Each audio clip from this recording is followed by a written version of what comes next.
et bienvenue dans Face à la Lyonne, l'interview à la lyonnaise qui réveille et bouscule Lyon.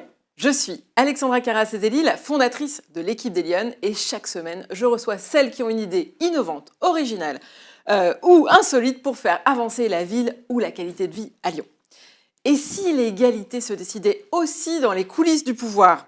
Notre invité vient d'être nommé au Haut Conseil à l'égalité entre les femmes et les hommes, cette instance nationale qui conseille le gouvernement et évalue l'impact des politiques en matière d'égalité. Et il y a du boulot. Fondatrice de l'ONG Regard de Femmes, accréditée auprès de l'ONU et de la francophonie, Michèle Vianès défend depuis 25 ans un féminisme universaliste et laïque en France et partout dans le monde. De la parité politique à la lutte contre les violences sexistes, de l'abolition du système prostitutionnel au combat contre les stéréotypes à l'école, son engagement a contribué à changer des lois et aussi des vies. Aujourd'hui, elle vient nous parler de son nouveau mandat, de ses combats et de cette place qu'une Lyonnaise occupe désormais au cœur des recommandations adressées au gouvernement. Michèle Vianès, bienvenue dans l'émission Face à la Lyonne. Bonjour Alexandra et merci de m'avoir invitée. Alors attendez, vous savez que cette émission, on commence toujours par le pitch rugissant, Michèle. Je dis même pas bonjour. Non, même pas bonjour, tout de suite. Alors là, on commence. Oui. Le pitch, venez, expliquez-nous ce que c'est que ce Haut Conseil à l'égalité où vous venez d'être nommé. On est très très fiers, nous. Eh bien, comme vous venez de le dire, je suis féministe, laïque, universaliste, abolitionniste. Je suis présidente de Regard de Femmes depuis plus d'un quart de siècle et je m'inscris totalement dans tous les discours et toutes les actions pour l'émancipation de toutes les femmes et que tous les espaces de vie, que ce soit public ou privé, permettent aux femmes d'assurer leur sécurité, l'égalité et bien sûr la dignité. Et c'est à ce titre que mes combats ont été reconnus par la République, d'abord par Fadela Amara, qui en 2009 m'avait décorée de la Légion d'honneur. J'ai été élevée au grade d'officière par Aurore Berger, qui, elle, vient de me nommer justement à ce Haut Conseil à l'égalité entre les femmes et les hommes, parce que, comme vous venez de le dire, tous les combats ne sont pas acquis, et même ceux qui sont acquis, il y a des reculs. Donc, vraiment concrètement, ce qui est pour moi important, en tant qu'experte justement de l'émancipation des femmes dans tous les domaines, aujourd'hui, il reste encore des tabous. Et parmi ces tabous, c'est le pouvoir, en particulier le pouvoir financier. Et c'est là-dessus où, à ce Haut Conseil, notre première action va être justement de travailler sur l'émancipation économique des femmes, puisque sans autonomie financière, l'émancipation reste encore à faire, il y a encore beaucoup de chemin.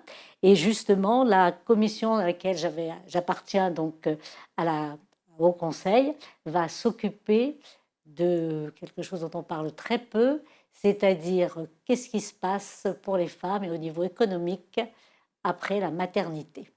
Alors, Michèle, expliquez-nous pour ceux qui ne connaissent pas ces instances, parce que c'est vrai que la France, elle a souvent des agences, des hautes autorités qui s'occupent de ça, mais on parle quasiment jamais de cette haute autorité pour l'égalité.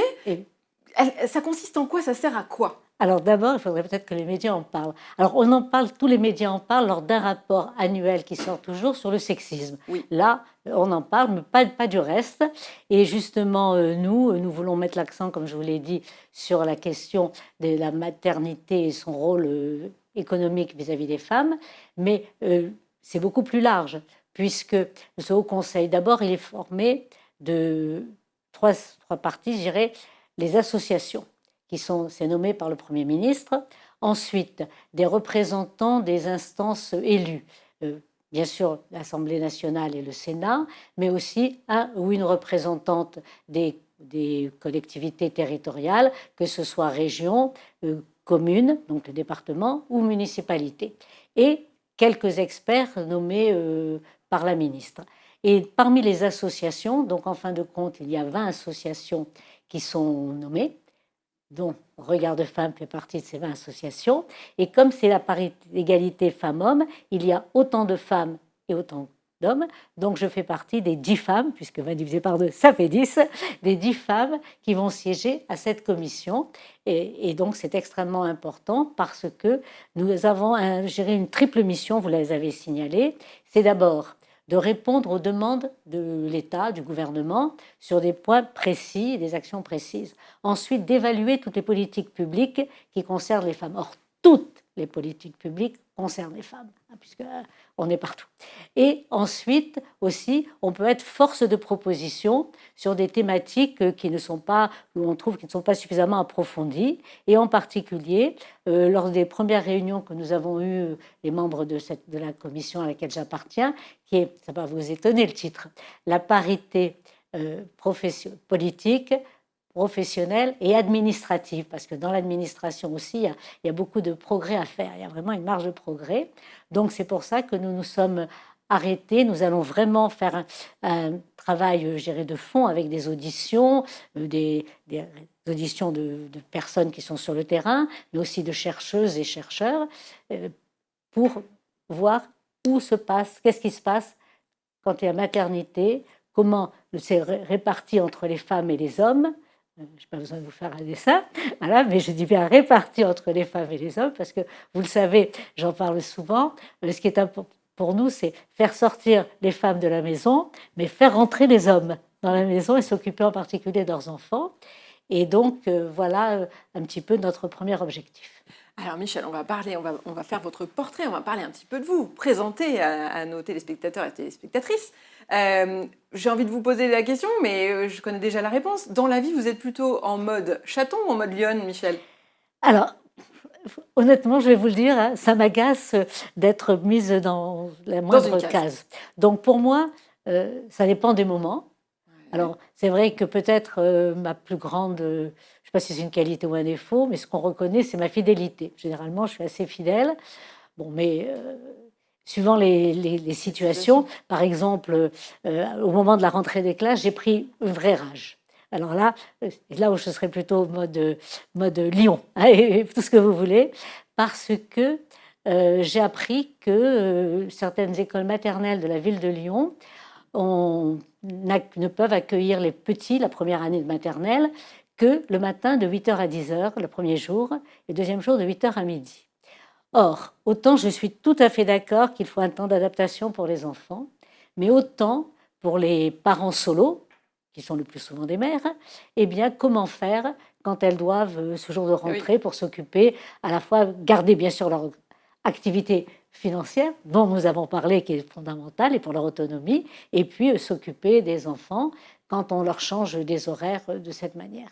Alors Michel, vous allez réussir à caser vos messages dans chacune des questions qui vous concernent, j'ai l'impression. Quel est votre parcours de fenote? Quelle lyonnaise êtes-vous? Je suis une lyonnaise qui aime beaucoup sa ville, d'abord, très fière. Je dis partout où je vais dans le monde, je dis je suis de Lyon, donc ça c'est déjà moi, le niveau international. Et puis j'aime beaucoup l'histoire de Lyon, les engagements, en particulier je pense aux engagements de la résistance. L'actualité aussi nous montre à quel point ce qui s'est passé il y a maintenant 70 ans est en train de revenir. Donc ça me paraît un point extrêmement important, la vigilance extrême, la vigilance sur les droits des femmes, sur les droits de tout le monde. On sait très bien que l'antisémitisme aujourd'hui devient quelque chose qui se répand d'une manière assez incroyable, il n'y a pas d'autre mot.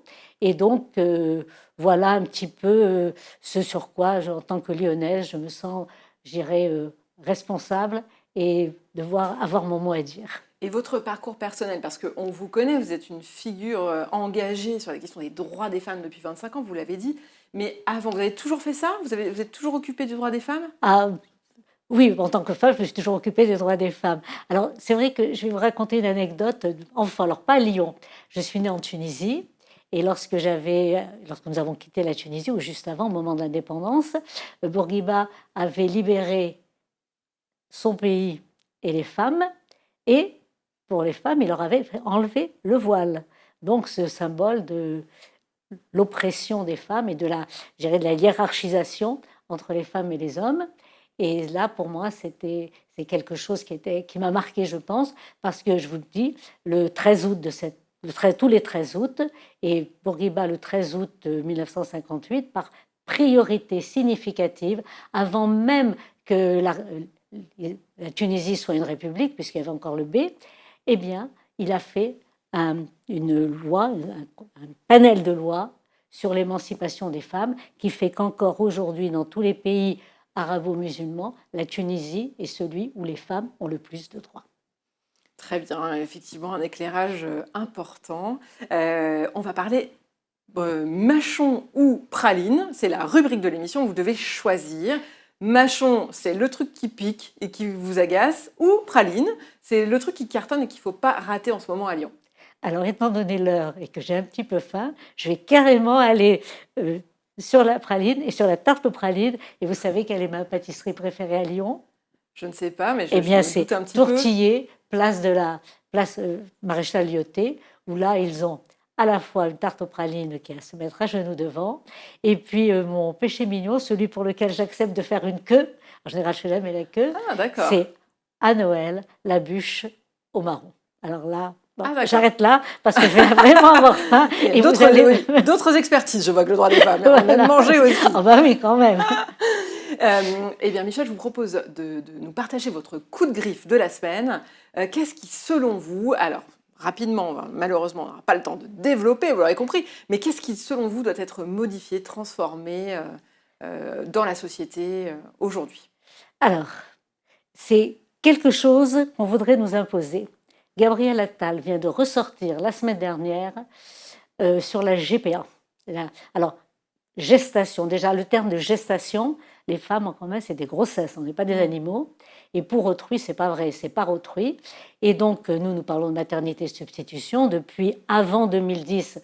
Regard de Femmes travaille sur cette question et dénonce cette exploitation sexuelle du corps des femmes pendant 9 mois, jour et nuit.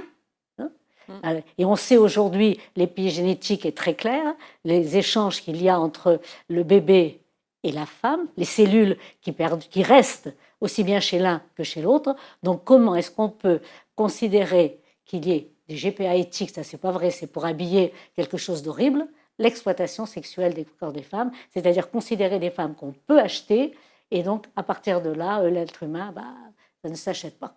Donc, on n'achète pas le sang, on n'achète pas pourquoi est-ce qu'on pourrait acheter ou louer le corps des femmes pendant 9 mois?